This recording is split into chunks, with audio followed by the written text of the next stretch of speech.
An Apple a Day by Hyperme. Chapter 3. Hineki-san, what a surprise, Yagami-sensei commented dryly as he walked through the door, only to find L sitting there, a small smile resting on his lips. Doctor, what is it this time? I seem to have gotten over my fever rather quickly, Yagami-sensei. Is that it? Just to tell me that you've gotten over a simple fever? Yes, sensei. Isn't it a miracle? Oh, yes, a miracle, all right. So how is Yagami-sensei doing? Fine. That is fantastic. I'm sure it is. Would you like a lollipop? No. Nice weather, don't you agree? Are you trying to make small talk? Is it that bad? Quite.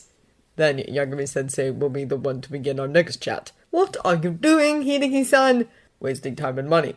No checkup? Nope. Not even a little blood test for diabetes? Most definitely not. The doctor sighed and tossed his manila folder to the side. If you're not here for a checkup, then are you here just to keep me company? Elle nodded. Well, I've been wanting to know why you're so fixated with coming to my office every Tuesday, and I obviously don't have any other patients scheduled for today. Yagami-sensei sat gracefully on his rolling stool, one leg folded on the other. I'm listening. Yagami-sensei wants to know why I've been in here for the past month. Elle stretched and hopped off the examination table, sauntering towards the doctor. Yagami-sensei raised a slender eyebrow in question, but said nothing else. I have a question for you, Doctor. Elle leaned forward, his arms wrapped around Yagami-sensei's butterscotch ice cream-colored neck. His smirking mouth was no more than 6 inches away from those cotton candy-colored lips. Have you ever felt attraction before? Wide-eyed, the doctor tried to push his wheel stool backwards until he was out of Elle's grip, but Elle had a good hold on his neck. Hideki-san, this is highly inappropriate, and I would appreciate it if you let go! I would appreciate it if Yagami-sensei answered my question. Yagami-sensei glared at him for a while, as if trying to have him break it down before himself, but soon enough he sighed. No, I can honestly say that I have never been attracted to anyone before. Elle cut the doctor off with his lips. The kiss was chaste, more of a taste sample than anything else, like trying a small piece of fudge before buying a pound. But Yagami responded as if he was just molested, with clothes ripped off by wandering hands. He flew out of his stool, falling clumsily onto the carpeted floor, crawling backwards until he hit the wall. He stood up, shaking. What is the meaning of this? Al's smirk grew when the doctor panicked as he took a few steps closer. He could taste the sweet flavor of toffee lingering on his lips. He licked them greedily, trying to eat it all up before the taste left. Raito Yagami was as delicious as he tasted. Yagami-sensei was curious as to why I have been visiting his office for the past 4 Tuesdays, and why I have been blackmailing his other Tuesday scheduled patients. I simply answered that question. You're attracted to me! Yagami-sensei managed to stumble out as he regained control of his breathing. Why, yes, Yagami-sensei. I thought that was obvious from the first time we met. Elle deduced that being kissed and or hit on by a patient of yours isn't something most doctors come across every day, although with Raito Yagami's looks, one would think it would happen nearly once or twice a week at the very least. How? You don't know the first thing about me! Your name is Raito Yagami. You are 23 years old. Your birthday is February 28th, 1986. You are roughly 5 feet and 7 inches and weigh 190 pounds. You attended Toho, majoring in medical and minoring in criminal justice. Your father is the head of the NPA. Your mother is a stay-at-home wife, and your younger sister is currently in college studying journalism. You live in Kirei Apartments on 3rd Street, apartment number 311. Yagami-sensei's mouth dropped for a split second before he recovered with an angry hiss. You're stalking me! Where did you get that information? I'd rather not say. Just think of it as an easy access. Elle mocked in a slightly playful, I know something you don't know tone. That information doesn't count. It's practically public knowledge. You don't know anything that goes on in my life, what makes me unique, my personality, or my interests. You can't possibly feel attraction toward me with such little information.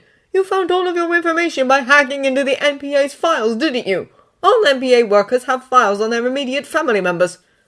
There is a good probability of that, Elle said, half paying attention to the words rapidly spilling from the cotton candy lips. Now that your act is up, what will you do? Yagami-sensei asked, pushing himself off of the wall he had been using for support. Will you leave me be and let my Tuesdays be filled again? Oh no, Raito-kun. L responded, loving the way the doctor's caramel-colored eye twitched as he referred to him with a familiar honorific. The games have only just started. I shall be back, this time, next week, per usual. On his way out the door, L gave Raito a quick peck on his soft cheek and winked at him. He chuckled under his breath as he heard the doctor curse loudly, being kissed unexpectedly for the second time in 5 minutes. L tossed the reports in the air, completely aggravated. You would think the police officers would know a few good diseases working with death and investigations. Apparently not. He had asked his investigation team to bring him a list of medical reasons to see the doctor. He should have been more specific because these reasons were terrible. Aizawa gave him a list of colds and sicknesses more susceptible to children than adults, obviously having a 5-year-old and an infant at home. Deputy Yagami, who was also a parent, obviously, since it was his son who was driving L to give out such crazy assignments, gave him a list of children diseases and illnesses that are common in elderly people.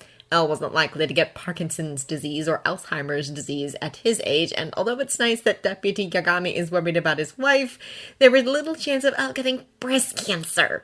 Mogi wasn't much helpful either. He wrote down broken bones and torn ligaments, experiences L guessed from his time in the military, and he did not feel like being confined to a wheelchair for a good 6 weeks. L picked up the last report. He had been planning on looking at Matsuda's at all, truth be told. He had figured he'd find at least one good medical problem from the others, but the young detective was his last hope. Looking down at the list, L nearly choked on his lollipop. It was genius! You see, Matsuda didn't have a good enough background with serious illnesses and diseases, so the list looked as if he went onto the internet and found the most interesting ones he could find. Either way, L was impressed. L hopped off of the couch and made his way into the investigation room, snatching a brownie on the way. Picking at random, he booted his computer and started to research one of the diseases Matsuda had given him, a small smirk on his lips. On Friday, L finally got a chance to look at the plans regarding Erochiku, Isha, and the case. Seducing the young doctor has a bigger importance than catching a highly dangerous murderer on the L scale, apparently. Matsuda, getting an A+ on the medical homework, bombed the planning exercise. He had handed in a poorly planned out scheme written in quick and scrawny kanji. He had most likely forgotten about it, being too occupied with the first assignment, and quickly conjured something up on the subway to work Wednesday morning. Luckily, L had 3 other professionals to fall back on. Aizawa and Deputy Yagami had similar ideals in their plans. Both used outside waiting cops, too obvious for someone as intelligent as Isha. L shrugged at its plainness. He didn't want to disappoint his fans by not using a mind-blowing plan with the sound effects, explosions, death, and drama that were his signature. He picked up Mogi's typed-out scheme and smiled. This was more his style. On Saturday morning, L called the investigation team over to tell them about their plan for Monday. They settled down into their seats as Watari set up the laptop. "You will now hear L speak," he announced as the black screen flashed to white with the L symbol. Good evening, gentlemen, L's computer-altered voice said. After going over each of your Eruchigo Isha schemes carefully for the past 4 days, I have decided that Mogi-san's plan would be the most beneficial. Good work, Mogi-san. The quiet man nodded in reply. I have altered it just a tad, and I have a good feeling that this will work. Very early Tuesday morning, around 2 or 3 in the morning, anyone wandering the streets had to watch out for a flying laptop. They looked up briefly before returning to their drunken tattle. L glared out of the window, taking satisfaction at the loud crash from 11 stories below. Watari was quick to enter the room with a tray of coffee and a large strawberry shortcake. He placed the entire cake on the desk with a fork and stepped away as L attacked his dessert. I don't understand, Watari, L grumbled, stabbing the fork into the cake. Everything was perfect. He shoved the fork in his mouth, swallowing the cake without tasting it at all. Perfect!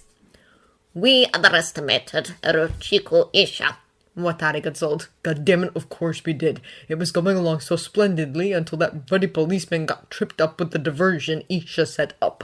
I know that man was smirking at me as he limped away on that sprained ankle, carrying the unconscious girl on his back. His concussion obviously cleared up. Elle took in 2 more forkfuls of cake, glaring at the window he threw the computer out of. What are we going to do now, Watari? He asked in a rare moment of weakness. He disappeared with her. Those brainless cops won't be able to figure out where they're heading. I fail to see the point of trying. She'll show up tomorrow dead. Elle grabbed his sugar-saturated coffee and downed it in one go. I want to get inside his head, figure out who's the next victim, where he's going, and why he's doing this. He's so... Ah! Elle growled, failing to come up with an appropriate adjective, and settled instead with stabbing his fork onto the desktop. Watari watched in frustration, paying more attention to the food going in Elle's mouth rather than the words coming out. If only Elle would listen to the doctor and eat his apples. Watari wanted that more than anything, even more than putting Isha behind bars. He had seen the apples he had given Elle stashed away rotting in a place where the detective thought he would never find them. Elle eating his apples would result in him getting better. Getting better would mean there would be no background support to his weekly visits, and no weekly visits would mean Elle wouldn't win over the doctor's heart. He didn't quite understand the fixed-up theory behind it, but Elle surely got the message quite clearly. And now, with Erochika Isha getting away, Elle was distressed, and the only thing that would make him feel better would be his precious desserts. Watari was at a dead end. He only prayed that the young doctor would accept Elle fast. Elle's health depended on it. 7 hours later, Elle was sitting in Dr. Yagami's office, his mood still quite sour, albeit dimmed because of who he was about to see. He waited all of 40 seconds before the man of the hour all but flung open the door. Raito-sama, not feeling above the weather today? Elle mused, noticing Raito's frown, knitted eyebrows, and frustration in his molted caramel eyes. He deduced that Raito must be as gleeful as Elle was feeling about now. No, I'm not, and I appreciate it if this meeting is quick and painless. No touching!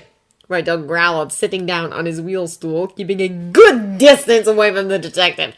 Also, please refrain from using my given name. I am your doctor, and you will address me as such, Hideki-san! Nah, but Raito, doctor or not, I feel as if you are my first and only friend. I was under the impression that friends call each other by the given names. Elle smiled wryly. Have you eaten your apples yet? Raito asked expertly, ignoring Elle's previous statement. No, of course not. Raito rolled his caramel eyes. I should have known.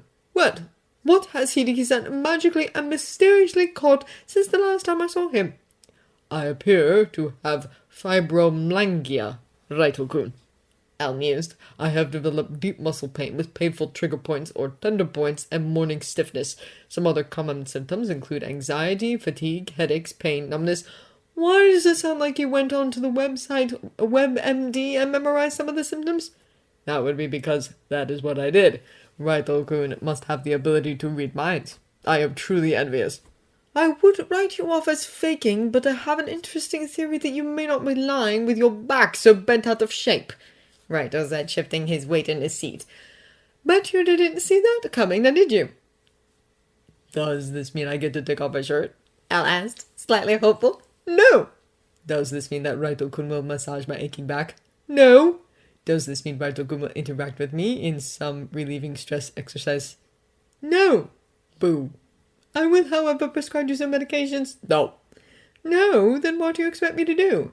And any of the previously mentioned suggestions do not apply, he added before Elle could open his mouth to propose more dirty ideas. Physical therapy, with the help of my lovely friend and Dr. Raito-kun, of course.